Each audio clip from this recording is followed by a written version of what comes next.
ये जो तीसरी वेव के लिए बच्चों को खतरनाक बताया जा रहा है और वैक्सीनेशन भी पूरी तरीके से नहीं हुआ है, इसको देखते हुए ये फैसला लिया गया है। और ये बड़ा फैसला, क्योंकि 12th बोर्ड के एग्जाम नहीं होने से आखिर आगे नीति क्या बनेगी, किस तरह से आगे प्लानिंग की जाएगी, क्योंकि ये वो एग्जाम्स होते हैं जिसके बाद जो बच्चे हैं उनका भविष्य तय किया जाता है। यानी वो डॉक्टर बनेंगे या फिर किस फील्ड में वो जाना चाहेंगे, इंजीनियरिंग करेंगे, जेईई के एग्जाम्स होते हैं, नीट के एग्जाम्स होते हैं, मेडिकल के लिए एग्जाम्स होते हैं। उस सब के लिए बच्चों के 12th बोर्ड के एग्जाम्स तय किए जाते हैं, उनके परिणाम जो है वो तय करते हैं। लेकिन अब ये बड़ा फैसला लिया गया है। आज मंत्रिपरिषद की बैठक थी, कोरोना मैनेजमेंट को लेकर के काफ़ी विस्तार से चर्चा हुई। वैक्सीनेशन के बारे में जो भारतीय जनता पार्टी भ्रम फैला रही है उसके बारे में भी चर्चा हुई। और जो माध्यमिक शिक्षा बोर्ड की जो 10वीं और 12वीं की परीक्षाएं हैं उसको लेकर के भी मंत्रिमंडल के सभी साथियों से चर्चा हुई। चर्चा के उपरांत ये तय किया गया कि राजस्थान माध्यमिक शिक्षा बोर्ड की 10वीं और 12वीं की परीक्षाएं कैंसिल की जाती हैं और जो माध्यमिक शिक्षा निदेशक और माध्यमिक शिक्षा बोर्ड के और शिक्षा विभाग के अधिकारी मिलकर के 10वीं और 12वीं के बच्चों की मार्किंग कैसे होगी इसके बारे में जल्दी ही तय करेंगे।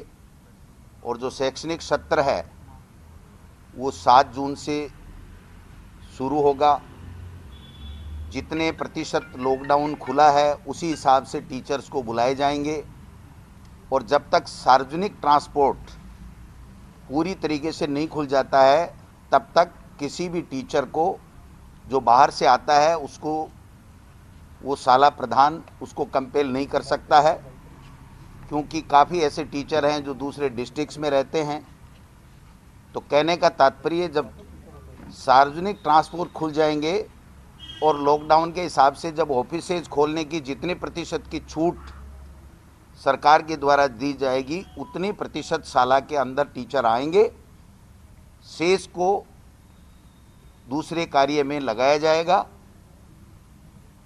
इसलिए 10वीं और 12वीं की जो एग्ज़ाम्स कैंसिल की गई हैं उसके बारे में जल्दी हम मेथड तैयार करके और जो बच्चे पढ़े हैं उनका किस प्रकार से मार्किंग होगी 10वीं और 12वीं की वो तय करके। यानी सर ये परीक्षाएं नहीं होंगी, ये कैंसिल का मतलब यही माना? कैंसिल का मतलब ये है कि परीक्षाएं नहीं होंगी, लेकिन जैसे सीबीएसई ने ये कहा है कि अगर कोई बच्चे उससे हमारी मार्किंग से संतुष्ट नहीं होंगे तो फिर सामान्य स्थिति होने पर, कोरोना खत्म होने के ऊपर उसके ऊपर विचार किया जा सकता है।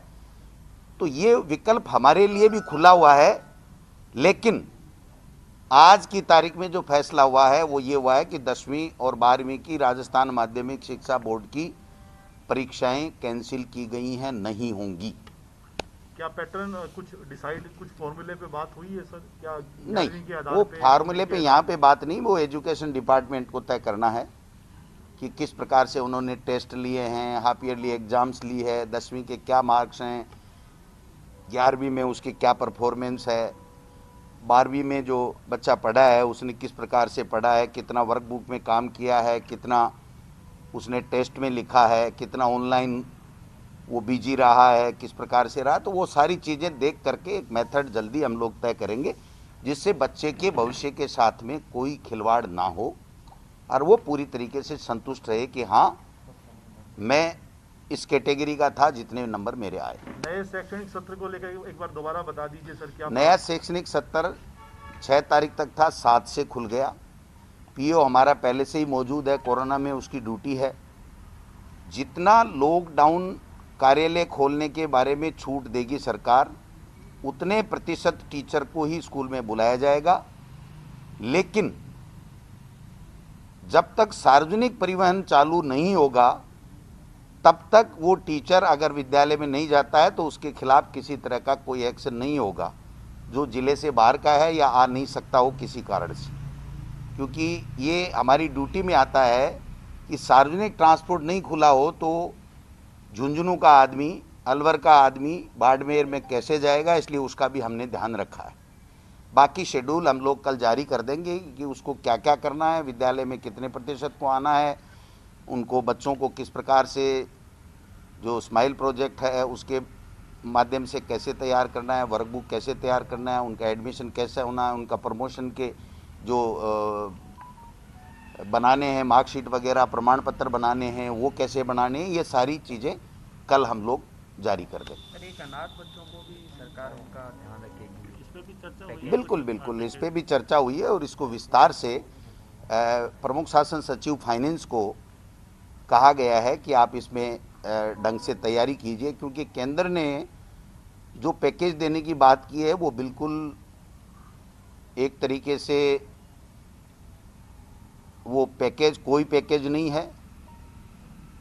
10 लाख रुपए की बात की है, लेकिन तब दिया जाएंगे तब वो 18 साल का हो जाएगा, यानी उसको आज की तारीख में कुछ नहीं मिल रहा है। तो माननीय मुख्यमंत्री जी ने ये कहा है कि जो बच्चे इस कोरोना के कारण से अनाथ हो गए या जिसके दोनों माँ बाप चले गए या एक पहले चला गया एक बाद में चला गया, वो ऐसा होगा, तो उनको तात्कालिक राहत क्या मिलनी चाहिए, एजुकेशन उनकी बाधित नहीं हो, इसके बारे में, चाहे तात्कालिक आर्थिक सहायता के बारे में प्रमुख शासन सचिव फाइनेंस को मुख्यमंत्री जी ने निर्देश दिए कि जल्दी एक इस तरीके का अच्छा सा पैकेज तैयार कीजिए जिससे उन लोगों को जो अनाथ बच्चे हो गए उनको किसी तरह की रहने की, खाने की, उनके पालन पोषण की, उनके एजुकेशन की किसी तरह की कोई दिक्कत नहीं हो। ये सरकार पूरी तरीके से मुख्यमंत्री जी ने निर्देश दिए कि इनकी हम सब व्यवस्था करेंगे। Sir, vaccine